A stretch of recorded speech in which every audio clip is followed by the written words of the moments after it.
Ladies and gentlemen, hit subscribe to this channel right now. James Comey almost certainly faces a perjury trap of his own making. It is against the law to threaten the life of a president. 18 U.S. Code H71, threatening the president of the United States, president-elect, vice president, and other individuals. 18 U.S. Code H71. Imprisonment up to 5 years. If he tells the truth and says, yeah, I wanted to go ahead and call for the end of the sitting president's life, 18 U.S. Code 871. If he lies to the Secret Service, it's 18 U.S. Code 1001. Lying to the Secret Service is a crime. He faces the perjury trap because he's not stating it's political speech. He's claiming, in the most absurd manner, that he didn't know what the violent overtones of a social media post meant. But he did almost certainly know. He almost certainly is lying through his teeth. He almost certainly knew. How do we know? The vernacular or the phrase in mob talk means to end someone's life. He happens to be a former lead prosecutor in New York, and he prosecuted John Gambino. In the Southern District of New York, he served as lead prosecutor in the United States versus John Gambino, a 6-month mafia racketeering and murder trial in 1993. Comey has routinely tried to link Trump or convey that Trump is like a mob boss, and he prosecuted these types of people. Well, then how did he not know what the lingo or the vernacular or the jargon? How could he not have known that 8647 means to end someone's life? In this case, the president's life. So he's not claiming the defense of Comey from liberal Democrats, and you'll hear James Comey acknowledge that Trump faces serious attempts on his life in a second. So that also undermines his. But James Comey said he wasn't aware of the violent overtones of a social media post. That's almost certainly absurd. How could you not be aware if you were the lead prosecutor against a top mob boss and you use the same phrase that organized crime has used for a long time? How could you not know? But he's not claiming political speech. This is where the perjury trap enters the equation, or lying to the Secret Service enters the equation. 18 U.S. Code 1001. The DOJ is almost certainly going to indict him either on this or other crimes, because it's not political speech.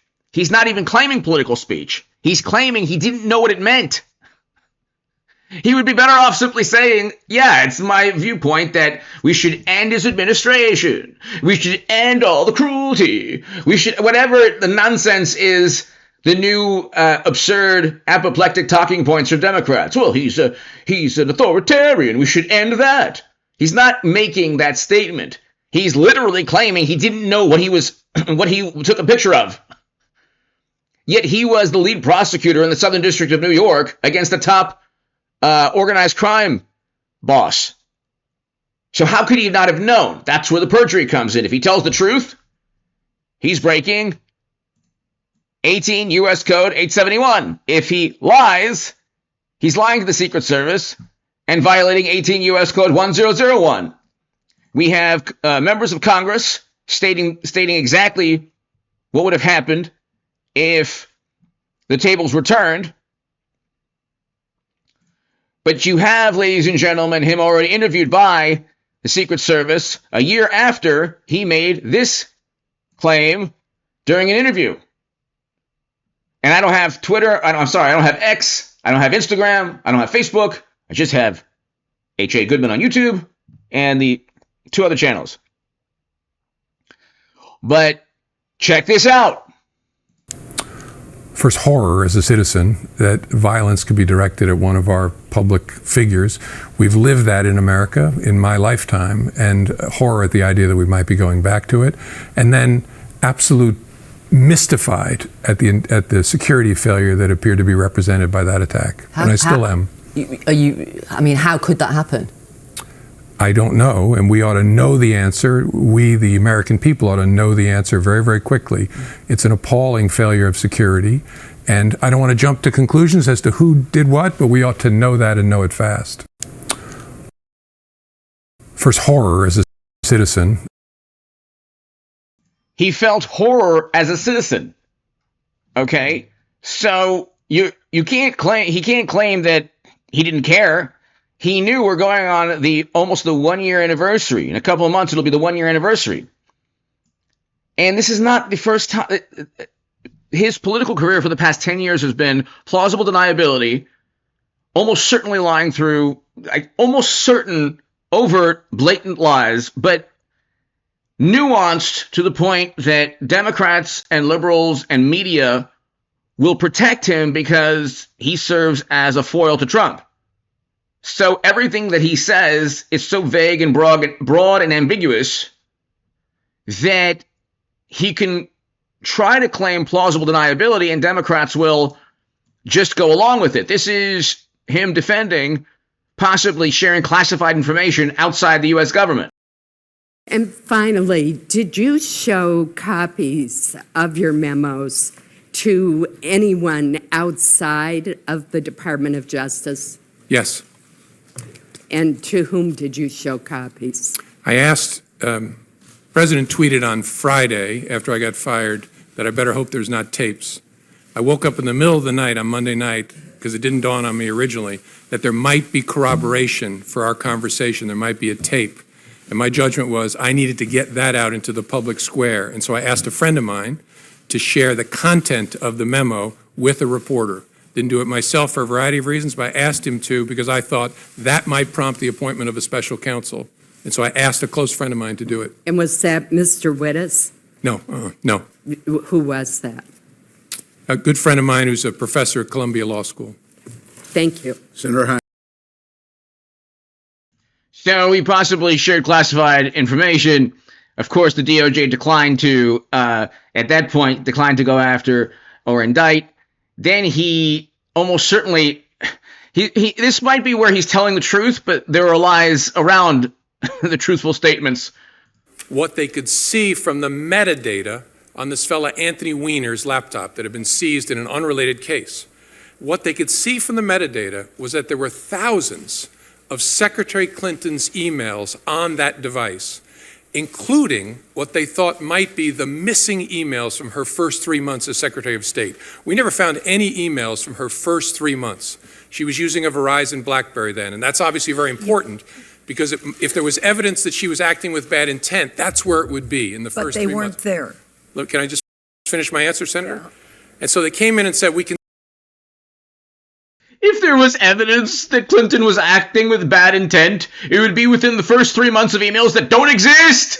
What? See thousands of emails from the Clinton email domain, including many, many, many from the Verizon Clinton domain, BlackBerry domain. They said, we think we got to get a search warrant to go get these. And the Department of Justice agreed we had to go get a search warrant. So I agreed. I authorized them to seek a search warrant, and then I faced a choice. And I've lived my entire career by the tradition that if you can possibly avoid it, you avoid any action in the run-up to an election that might have an impact, whether it's a dog catcher election or President of the United States. But I sat there that morning, and I could not see a door labeled no action here. I could see two doors, and they were both actions. One was labeled speak, the other was labeled conceal.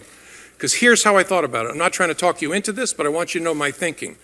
Having repeatedly told this Congress, we are done and there's nothing there, there's no case there, there's no case there, to restart in a hugely significant way, potentially finding the emails that would reflect on her intent from the beginning and not speak about it would require an act of concealment, in my view.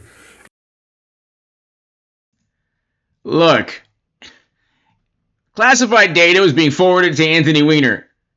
And the director of the Federal Bureau of Investigation didn't see intent in any of this. Okay.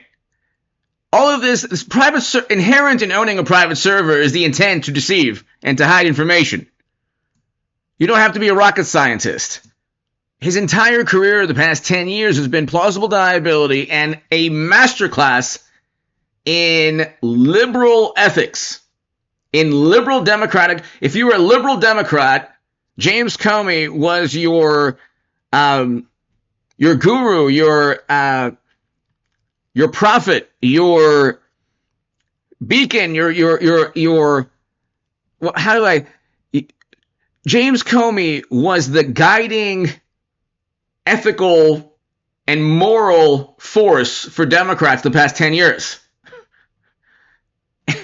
And he was very influential in American politics the past 10 years, which is why why people can't say, well, it wasn't a genuine call to end President Trump's life.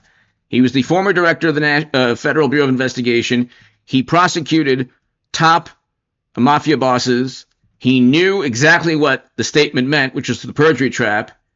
And he knew that if people are keying Teslas, what are the chances that if he's speaking to the ether, that a wonderful, morally superior, highly educated liberal Democrat who routinely goes after, or did up until recently, people going to prison, but keying a Tesla, I mean, if people are keying Teslas, imagine what that type of message 1 year in the 1 year anniversary of Butler, Pennsylvania. It's also the timing. We're approaching the 1 year anniversary. So, of course, it was a genuine call. Almost certainly a genuine call. Almost certainly. Maybe James Comey is completely innocent. Who knows? But it looks like a genuine call to end President Trump's life. God forbid. Hit subscribe. He faces a perjury trap. Can't tell the truth. Can't lie. And certainly knew what 8647 meant. Hit subscribe. Thank you.